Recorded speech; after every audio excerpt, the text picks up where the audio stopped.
Welcome back to your channel chemistry derivative. JEE का syllabus launch हो चुका है, ऑफिशियल जो सिलेबस है। तो मैं आपको एक बार दिखा देता हूँ, आपके सामने ही है सिलेबस। तो फिजिक्स का आज हम क्या करेंगे, बस फिजिक्स का डिस्कस करेंगे। और मैं आपको बता दूँ फिजिक्स के और बाकी जितने भी और भी सिलेबस है उसको मैं आगे डिस्कस करेंगे। तो मैं पहले आपको दिखाता सिलेबस आ कौन सा रहा है, और इसके बाद वाले जो PDF है उसके अंदर मैं आपको डिटेल में बताऊंगा कि क्या क्या रिड्यूस हो चुका है फिजिक्स के अंदर। ठीक है, तो आप क्लियरली देख सकते हो फिजिक्स एंड जो फिजिकल मेजरमेंट थी हमारे में, उसके अंदर कौन कौन सी चीज़ें आ रही हैं। Unit of measurement, system of unit, SI unit, fundamental and derived unit, least count, सब आपको यहाँ पे मिलेगा। काइनेमेटिक्स के अंदर भी ज़्यादा टॉपिक नहीं हटे हैं। ठीक है, लॉज ऑफ मोशन है, वर्क एनर्जी है, लॉज ऑफ मोशन आप देख लो, force of and inertia, Newton first law of motion, momentum, Newton second law of motion, third law of motion, कोई भी लॉ को यहाँ पे रिड्यूस नहीं किया गया है। ठीक है, वर्क एनर्जी, पावर भी आ रहा है, रोटेशनल मोशन आ रहा है। लेकिन अभी आपको एक शॉक मिलेगा, क्योंकि जो टॉपिक मैं आपको ऑलरेडी बता चुका हूँ इससे पहले वाली वीडियो में कि ये टॉपिक आप कर लो, जेई ने उन सभी टॉपिक को हटा दिया है। ठीक है, उन सभी टॉपिक को हटा दिया, और बिलीव मी वो टॉपिक बहुत ज़्यादा ईजी थे। ठीक है, ग्रेविटेशन देख लो, property of solid and liquid देख लो, थर्मोडायनामिक्स, चलो ठीक है, थर्मोडायनामिक्स तो है सिलेबस के अंदर थर्मोडायनामिक्स तो है, क्योंकि ये बहुत ही इंपॉर्टेंट चैप्टर है। क्योंकि एक बार करने से ही आपको दो सब्जेक्ट में फ़ायदा रहता है, कि केमिस्ट्री में और एक फिजिक्स में, दोनों में आपको यहाँ पे काफ़ी अच्छा फ़ायदा मिलता है। लेकिन अगर मान लो हटा देते तो आपको फिर प्रॉब्लम होती है। ठीक है, काइनेटिक थ्योरी ऑफ गैसेस, ये काफ़ी इजी चैप्टर है। KTG बहुत ही इजी चैप्टर है, अच्छा इसको नहीं हटाया। ऑसिलेशन वेव दे रखा है इसके अंदर भी। देखो, ऑसिलेशन वेव के अंदर एक टॉपिक यहाँ पे रिड्यूस हुआ है, एक टॉपिक आपको रिड्यूस हुआ है। मैं अभी आपको आगे बताता हूँ, ये डिटेल एनालिसिस करके मैं आपको बता रहा हूँ। ठीक है, इलेक्ट्रोस्टैट्स में ज़्यादा कुछ रिमूव नहीं हुआ है। करंट, इलेक्ट्रिसिटी आप देख लो, सब कुछ मिलेगा आपको। Electric current, drift, velocity, mobility and the relation with electric current, आपको याद ही होगा मोबिलिटी के बारे में। ठीक है, ओम्स लॉ आपने पढ़ा होगा I guess. VI characteristic of ohmic and non ohmic conductor, ये सब देख लो, आप डिटेल में देख सकते हो। इसका मैं PDF आपको डिस्क्रिप्शन दे दूंगा। अब बात आती है कौन कौन सा सिलेबस रिड्यूस हो चुका है, तो पहले मैं वहाँ पे लेके चलता हूँ। देखो टॉपिक क्या है, कौन कौन सा सिलेबस आपका यहाँ पे रिड्यूस हो चुका है। तो मैं आप एक एक करके मैं आपको बताना स्टार्ट करूँ कौन कौन सा रिड्यूस हो चुका है। सबसे पहले मैं आपको बता दूँ, एक बहुत ही ज़्यादा ईजी चैप्टर आप कह सकते हो और बहुत ही स्कोरिंग चैप्टर था, वो क्या था, कम्युनिकेशन सिस्टम। याद है आपको, कम्युनिकेशन सिस्टम था, which is one of the easiest chapter. तो कम्युनिकेशन सिस्टम को रिड्यूस कर दिया गया है। ठीक है, कम्युनिकेशन सिस्टम को हटा दिया गया इस बार के सिलेबस से। मैं आपको बोलता था कि ये 4 मार्क्स जो हैं आपको मात्र 1 से 2 घंटे में ही, 1 से 2 आवर में ही आप इसको अचीव कर सकते हो, लेकिन वो यहाँ पे हटा दिया गया है, विच इज़ वेरी सैड। और अगर आगे हम बात करें, और भी इसके टॉपिक है, मैं एक बार मैं लिख लेता हूँ, DEFG।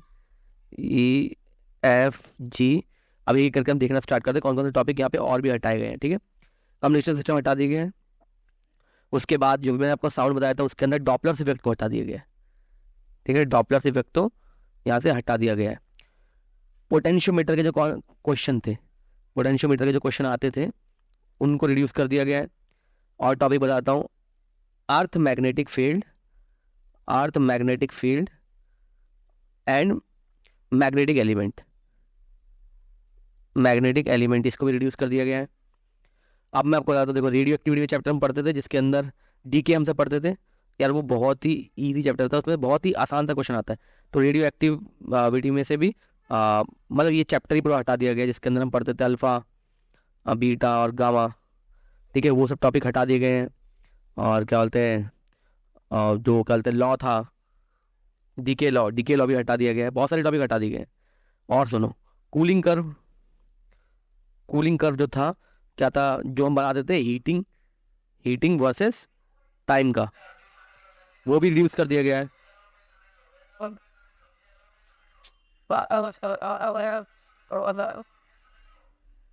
ठीक है, और उसके बाद और भी देख लो, NPN और PNP ट्रांजिस्टर, इसको भी रिड्यूस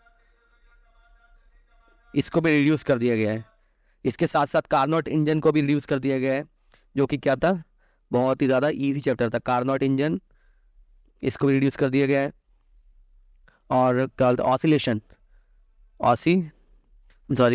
ऑसिलेशन के अंदर जो डैम्प्ड ऑसिलेशन था, और क्या बोलते हैं जो भी ऑसिलेशन था, वो रिड्यूस कर दिया गया। रेजोनेंस, ये भी रिड्यूस कर दिया गया है। और अगर हम आगे और बात करें तो रिजॉल्विंग पावर जो था, हम जो माइक्रोस्कोप में और टेलीस्कोप में पढ़ते थे, रिजॉल्विंग पावर, वो वाले question, resolving power of microscope and astronomical telescope, इसको प्लीज नोट कर लो। ठीक है, एस्ट्रोनॉमिकल टेलीस्कोप ये भी रिड्यूस कर दिया गया है। और अगर मैं आपको बताऊं तो वोल्टेज रेगुलेटर, वोल्टेज रेगुलेटर ये कुछ ही टॉपिक है। वोल्टेज रेगुलेटर जो है, जो डायोड आता है वोल्टेज रेगुलेटर में पढ़ते थे, ठीक है, तो वो भी रिड्यूस कर दिया गया इसके अंदर। तो ये जो कुछ छोटे छोटे टॉपिक, और देखो मैं बता देता हूँ जहाँ तक मुझे याद है। इंटरनल रेजिस्टेंस के कुछ क्वेश्चन आते थे पोटेंशियोमीटर में, कि इंटरनल रेजिस्टेंस के कुछ क्वेश्चन आते थे पहले, आते बहुत कम थे लेकिन आते हैं। जो इंटरनल रेजिस्टेंस या फिर जो पोटेंशियोमीटर के देखा जाए तो ये पोटेंशियोमीटर के टॉपिक है ना, पोटेंशियोमीटर के टॉपिक है, जिसकी पोटेंशियोमीटर के अंदर इंटरनल रेजिस्टेंस और कंपैरिजन ऑफ टू बैटरीज है ना, कंपैरिजन ऑफ टू बैटरीज ये क्वेश्चन थे, इनको भी हटा दिया गया है। तो ये टॉपिक आप देख लो, आप ध्यान से शुरू से देखना स्टार्ट करो। ये तो मैंने लिखवाए हैं, इन सब टॉपिक को हटा दिया गया है। अभी तक मुझे यही मिले हैं, आगे जो मिलेंगे मैं आपको बताऊंगा। देखो अगर आप वीडियो में अभी तक हो then please subscribe this channel, ठीक है, subscribe this channel chemistry derivative, इसको प्लीज़ सब्सक्राइब कर जाओ और जितना हो सके शेयर करो, ताकि आपके जो दोस्त हैं और जो तैयारी कर रहे हैं जेईई में 2024 की, तो वो ये टॉपिक तो एटलीस्ट ना करें, ठीक है, केमिस्ट्री डेरिवेटिव। तो इसीलिए इस चैनल को सब्सक्राइब कर लो, जितने भी अपडेट होंगे मैं आपको जल्द से जल्द पहुंचाने की कोशिश करूंगा, ठीक है। तो चैनल को इसलिए सब्सक्राइब करके जाओ, और वीडियो पसंद आई है तो प्लीज़ इसको लाइक करो और जितना हो सके शेयर करो। Thank you so much for watching.